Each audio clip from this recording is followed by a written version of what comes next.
अस्सलाम वालेकुम नाज़रीन, मिल्ली वॉइस के खुसूसी बुलेटिन आलमी शब रोज़ में आपका खैर मक़दम है। मैं अब्दुल वहाब। ख़बरों को तफसील से देखने से पहले पेश है अहम सुर्खियाँ।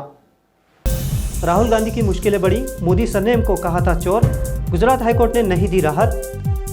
बगैर मुसव्वदे के यूनिफॉर्म सिविल कोड पर हो रही है बहस, प्रकाश अम्बेडकर ने बीजेपी पर कसा तंज। यूसीसी मामले पर माहिर माशियात अमृत सेन ने भी मोदी सरकार को खींचा, कहा हिंदू राष्ट्र नहीं तरक्की का वाहिद रास्ता।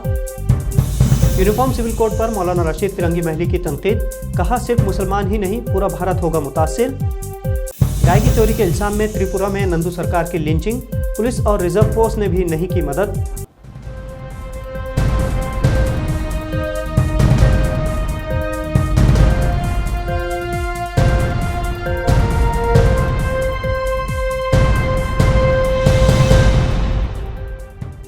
मोदी सरनेम को चोर कहने के मामले में राहुल गांधी को गुजरात हाईकोर्ट से राहत नहीं मिल पाई है। हाईकोर्ट ने मोदी सरनेम हित्ता की इज्जत मामले में राहुल गांधी की सज़ा पर रोक लगाने की अर्जी को मुस्तरद कर दिया है। हित्ता की इज्जत मामले में हाईकोर्ट ने 2 मई को अपना फैसला महफूज रखा था, जो जुमा को सुनाया गया। हित्ता की इज्जत मामले में सूरत मेट्रोपॉलिटन मजिस्ट्रेट कोर्ट ने राहुल गांधी को 2 साल की सज़ा सुनाई थी। ये सज़ा गुजरात के बीजेपी लीडर प्रणेश चंद्र मोदी की जानिब से दायर हित्ता की इज्जत के मुकदमे में सुनाई गई थी। कांग्रेस लीडर राहुल गांधी ने इस फैसले को हाईकोर्ट में चैलेंज किया था। आपको बता दें कि राहुल गांधी ने सन 2019 में एक रैली से खिताब के दौरान मोदी सरनेम पर एतराज़ जताया था। उन्होंने कहा था कि तमाम चोरों का नाम मोदी कैसे है, जैसे नीरव मोदी और ललित मोदी।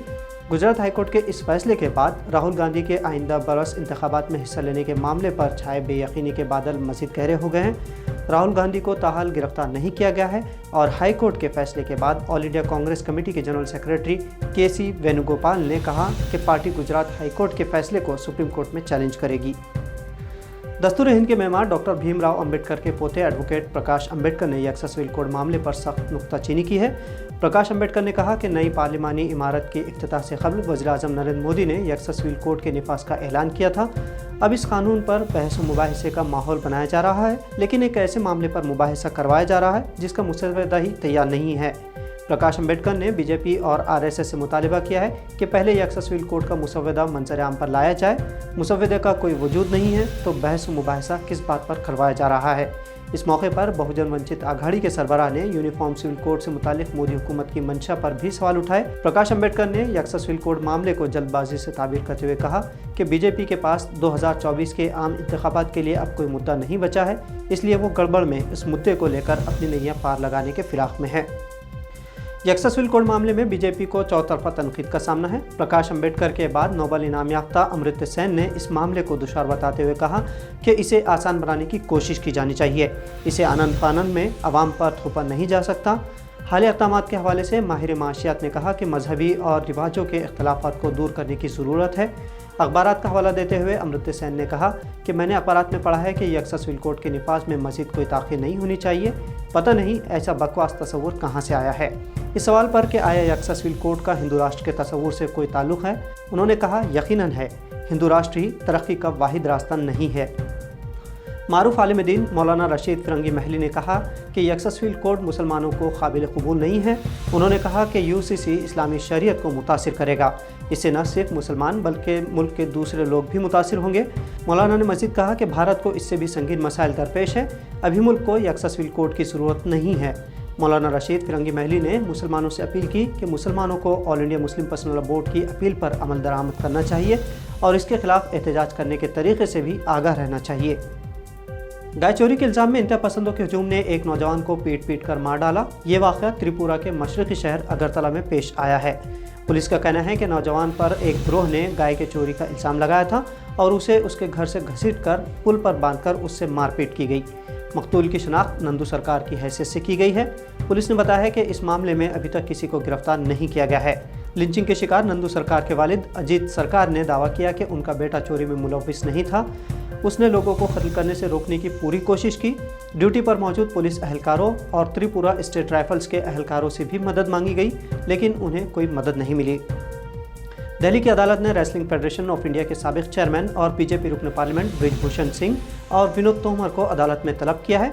ये तलबी खातून पहलवानों को हरासा करने के मामले में अमल में आई है। दिल्ली कोर्ट ने यह फैसला 6 खातून पहलवानों की जानिब से दायर चार्जशीट का नोटिस लेते हुए सादिर किया है।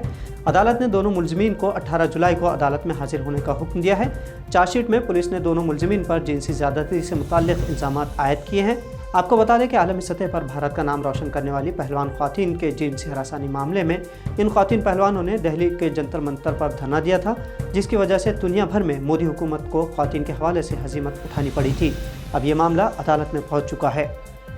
नाज़रीन, अब आलमी खबरों की जानिब रुख करते हैं और पहली खबर फ़लस्तीन से देखते हैं, जहां इब्रानी सराय ने मगरबी किनारे में कोडोमीम के करीब सेहूनी मुखालिफ एक नए ऑपरेशन में एक सेहूनी फौजी समेत 2 अफराद के हलाकत की इत्तला दी है। इस कार्रवाई में 2 फ़लस्तीनी भी शहीद हुए हैं।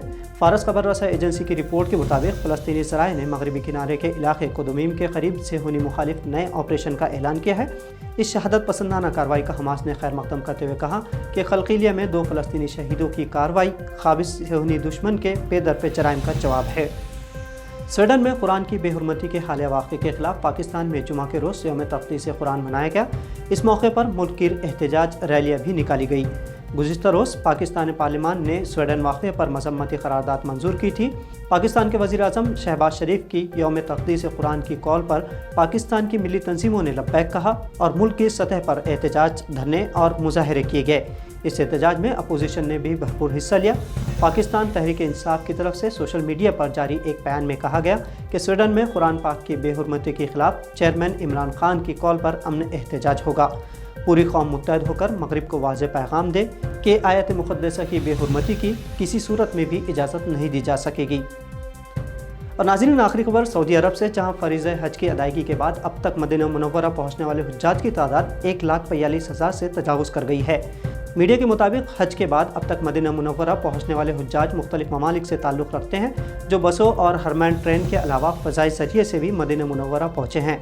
हज कमेटी की जानिब से जारी एदाद व शुमार में कहा गया, बुध के रोज़ अल-हिजरा शाहराह पर क़ायम हुज्जाज के इस्तक़बालिया मरकज़ पर आने वाले हुज्जाज की तादाद 17,258 रही, जो लगभग 400 बसों के ज़रिए मक्का मुकर्रमा से वहाँ पहुँचे। हुज्जाज की रवानगी के हवाले से हज कमेटी का कहना था कि अब तक ज़ियारत मदीना के बाद 36,963 हुज्जाज अपने मुल्कों को रवाना हो चुके हैं। इस वक्त सारी दुनिया से 1,05,617 हुज्जाज मदीना मुनव्वरा में मौजूद हैं, जिनका ताल्लुक़ मुख्तलिफ ममालिक से हैं। तो नाज़रीन, ये थी मिल्ली वॉइस की भारत और दुनिया से मुख्तसर लेकिन मुनफरिद और अहम तरीन खबरों को शेयर करते हुए मिल्ली वॉइस चैनल को सब्सक्राइब करना ना भूलें। अब अब्दुल वहाब और मिल्ली वॉइस टीम को इजाज़त दीजिए। अल्लाह हाफिज़।